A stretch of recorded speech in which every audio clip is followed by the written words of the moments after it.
할렐루야. 오늘도 새날을 허락하신 하나님을 찬양합니다. 오늘 나눌 말씀은 고린도전서 3장 1절에서 15절 말씀입니다. 제가 봉독하도록 하겠습니다. 형제들아, 내가 신령한 자들을 대함과 같이 너희에게 말할 수 없어서 육신에 속한 자, 곧 그리스도 안에서 어린아이들을 대함과 같이 하노라. 내가 너희를 저주로 먹이고 밥으로 아니하였노니 이는 너희가 감당하지 못하였음이거니와 지금도 못하리라. 너희는 아직도 육신에 속한 자로다. 너희 가운데 시기와 분쟁이 있으니 어찌 육신에 속하여 사람을 따라 행함이 아니리요. 어떤 이는 말하되 나는 바울에게라 하고 다른 이는 나는 아볼로에게라 하니 너희가 육의 사람이 아니리요. 그런즉 아볼로는 무엇이며 바울은 무엇이냐. 그들은 주께서 각각 주신 대로 너희로 하여금 믿게 한 사역자들이니라. 나는 심었고 아볼로는 물을 주었을 때 오직 하나님께서 자라나게 하셨나니 그런즉 심는 이나 물 주는 이는 아무것도 아니로되 오직 자라게 하시는 이는 하나님 뿐이니라. 심는 이와 물 주는 이는 한 가지이나 각각 자기가 일한 대로 자기의 상을 받으리라. 우리는 하나님의 동역자들이요 너희는 하나님의 밭이요 하나님의 집이니라. 내게 주신 하나님의 은혜를 따라 내가 지혜로운 건축자와 같이 터를 닦아두매 다른 이가 그 위에 세우나 그러나 각각 어떻게 그 위에 세울까를 조심할지니라. 이 닦아둔 것 외에 능히 다른 터를 닦아둘 자가 없으니 이 터는 곧 예수 그리스도라. 만일 누구든지 금이나 은이나 보석이나 나무나 풀이나 짚으로 이 터 위에 세우면 각 사람의 공적이 나타날 터인데 그날이 공적을 밝히리니 이는 불로 나타내고 그 불이 각 사람의 공적이 어떠한 것을 시험할 것임이라. 만일 누구든지 그 위에 세운 공적이 그대로 있으면 상을 받고 누구든지 그 공적이 불타면 해를 받으리니 그러나 자신은 구원을 받되 불 가운데서 받은 것 같으리라. 아멘.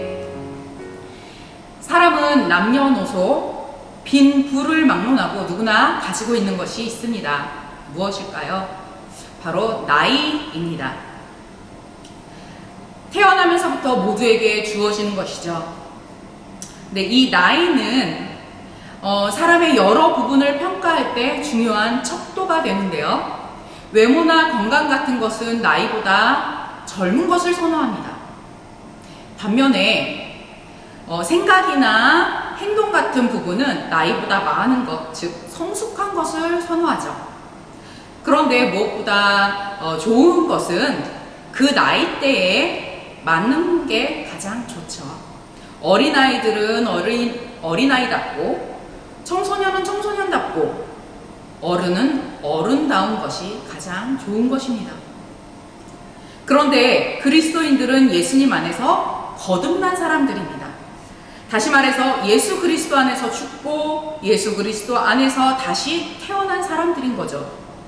그러니까 어떻게 보면 영적인 나이가 또 있는 사람들입니다. 이것은 내가 예수 믿은 지 몇 년 차야, 나는 모태신앙이야, 이런 게 중요한 것이 아니라 신앙의 연륜이 쌓여갈수록 제약된 육신의 모습이 사라지고 그리스도를 닮아가는 것이 바람직한 것이고 가장 이상적인 것이고 아름다운 것이라는 것입니다. 그런데 오늘 본문의 사도 바울은 고린도 성도들을 향해서 그들의 모습에 대해서 어떻게 얘기를 하고 있느냐면 너희는 어린아이다. 여전히 육신에 속한 자다. 라고 책망을 하고 있습니다. 여기서 어린아이는 헬라어로 네피오스라는 단어인데요. 4살 이하의 어린이들을 지칭할 때 사용하는 단어입니다. 우리나라 말로 표현을 해보면 3살배기 코올리게 같다. 라는 것이죠. 오늘 본문의 1절에서 3절 말씀을 좀 압축해서 저의 언어로 좀 거칠게 표현을 해보면 이렇습니다. 지금 당신들이 그리스도인이 된 지 얼마인데 철딱서니 없이 하는 행동거지가 대체 왜 그 모양입니까? 라는 것입니다. 제 표현이 다소 거칠었다면 죄송합니다. 왜? 무엇 때문에 고린도 성도들의 어떤 부분이 원인이 되어서 바울이 이처럼 속상하고 안타깝고 화도 나는 이런 복잡한 심정으로 이렇게 호소를 하고 있는 것일까요? 3절에 답이 있습니다.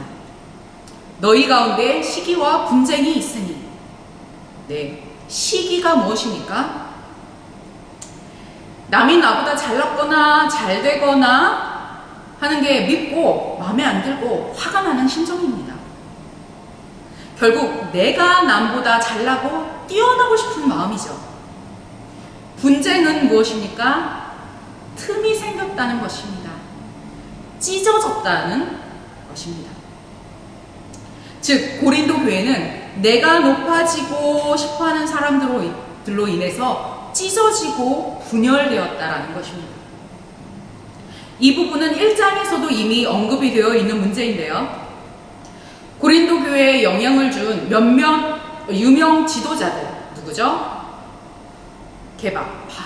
베드로, 바울, 아볼로, 그들을 추종하는 자들이 당파를 나눠서 정권 싸움을 하고 분쟁을 일으켰다라는 것입니다. 예수님의 일꾼으로 열심히 그들에게 복음을 전하고 말씀을 가르쳐준 사역자들을 좋아하고 존경하고 따르는 것이 나쁜 것은 아니죠. 그런데 왜 이게 문제가 되었을까요? 그들이 베드로를, 바울을, 아볼로를 높이고 추종하고 따르는 그들의 속내에는 사실 자신을 높이고 자랑하고 싶은 마음이 있었기 때문입니다. 내가 속한 파가 영적으로 더 높은 계급이다. 내가 더 높은 계급에 속했다라는 것을 자랑하고 또한 시기하면서 분쟁했다라는 것입니다. 인간의 인정욕구, 남보다 잘나고 싶고 높아지고 싶은 욕망, 그런 마음은 정말 강력하고 끈질기고 또한 은밀한 것입니다. 이것은 적극적이고 열정적이고 야망이 있는 사람들에게 두드러지게 나타나지만 사실 조용하고 소심하고 별로 꿈도 야망도 없어 보이는 사람들에게도 깊숙이 박혀있는 욕구입니다. 예수님께서 십자가에 달리시기 전에 3번에 걸쳐서 제자들에게 자신이 감당하실 그 순환에 대해서 언급을 하셨지만 십자가의 고난을 앞두고 계신 그 예수님 앞에서 제자들이 관심을 가지고 떠들었던 얘기가 무엇인지 아십니까? 요한과 야고보가 예수님의 나라가 임할 때 한 명은 예수님의 오른편에, 한 명은 예수님의 왼편에 앉혀달라는 것이었습니다.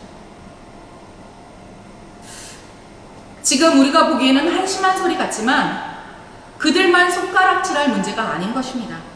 그것은 약하고 악한 인간의 나의 본능입니다.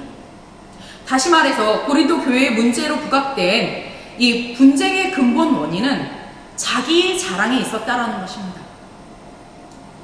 김 집사보다는 내가 좀 잘났으면 좋겠고, 박 집사보다는 내가 좀 품이 있고 거룩한 사람처럼 보였으면 좋겠고, 이 부분에 있어서는 내가 우리 교회에서 최고이고 양보할 수 없고 누구도 대신할 수 없고 이런 거죠. 이런 근본적인 마음이 유명 지도자들을 내걸고 오늘날로 말하면 목회자들이죠. 목회자들을 간판으로 내걸고 핑계삼아 자기를 높이고 자랑하면서 남은 비판하고 비방했다라는 것입니다. 고린도 교회 성도들이 바로 이런 모습, 고린도 교회 성도들의 바로 이런 모습을 바울이 뭐라고 책망하고 있습니까? 새살배기 코올리게 같다. 말만 그리스도인들이지 세상 사람들하고 하나도 다를 게 없다라는 것입니다. 그러면서 그들이 자신들의 빼긴 양 내세운 지도자들을 바울은 단지 하나님의 동역자, 즉 나와 그들은 하나님의 종, 일꾼으로 우리들의 공로는 하나님의 때에 하나님께서 주실 것이고 지금 너희한테 중요한 것, 너희들이 집중하고 추종하고 따르고 자랑해야 할 것은 오직 하나, 뭐라는 것입니까? 예수 그리스도다라는 것입니다. 그분이 너희의 터이고 근본이고 중심이고 전부라는 것입니다. 고린도전서 1장에서도 이 문제를 언급하고 마지막 절에 강력하게 바울은 짚어주고 있습니다. 자랑하는 사람은 주 안에서 자랑하라. 다시 말해서 자랑을 하려거든 주님, 하나님, 예수 그리스도만 자랑하라라는 것입니다. 사랑하는 성도 여러분, 남들보다 잘하고 싶죠? 칭찬 듣고 인정받고 싶으시죠? 저도 그렇습니다. 이렇게 말씀을 나누고 있는 저 또한 그렇습니다. 많이 훈련받은 부분입니다. 그럼에도 여전히 부족합니다. 그런데 칭찬받고 인정받는 것이 나쁜 것은 아니죠. 칭찬받아야죠. 욕먹지 말고 칭찬받아야죠. 인정받아야죠. 그러나 예수 안에서 죽고 예수 안에서 다시 산 그리스도인들은 예수님을 높이고 자랑하기 위해서 칭찬받고 인정받고 높아져야 하는 것입니다.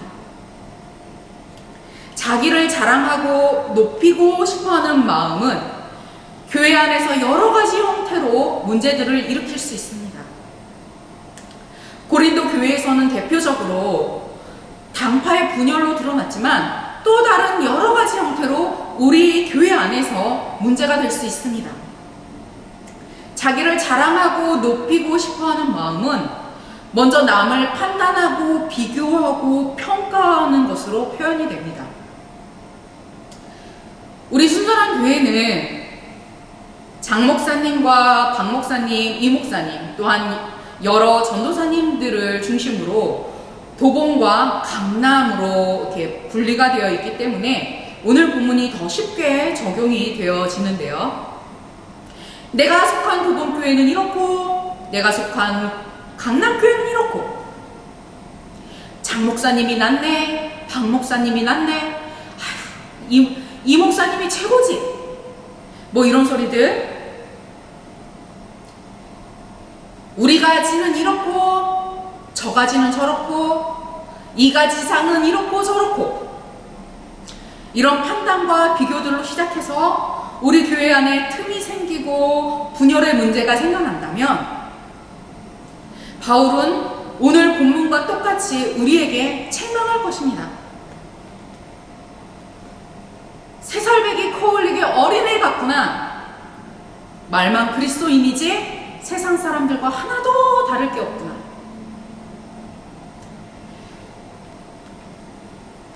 복음의 속성은 화평하게 하고 하나 되게 하는 것입니다. 죄인된 인간이 예수 그리스도를 통하여 거룩하신 하나님과 화평케 되고 하나 되게, 즉 하나님 안에 속하게 된 것이 복음입니다.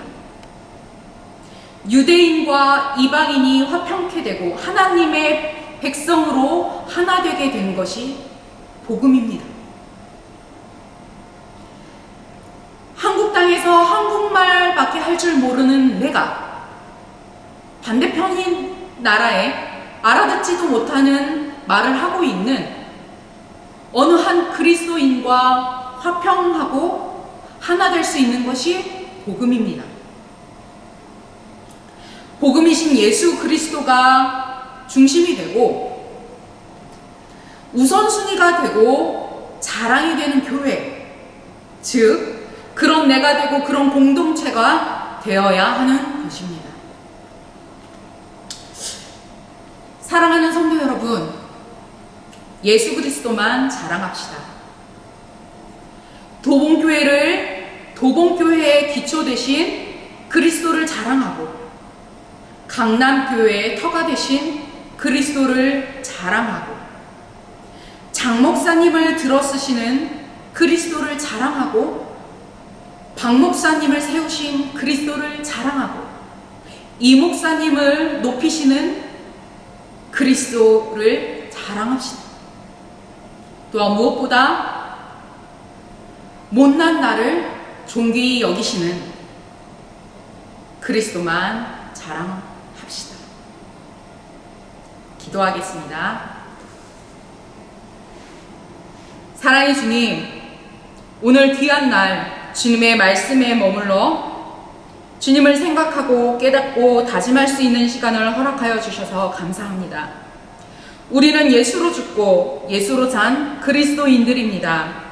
하나님의 몸된 교회인 나의 기초와 중심은 오직 한 분 예수 그리스도이시고 나와 함께 하나님의 말씀을 먹고 예배하는 공동체의 중심은 오직 한 분 예수 그리스도이십니다.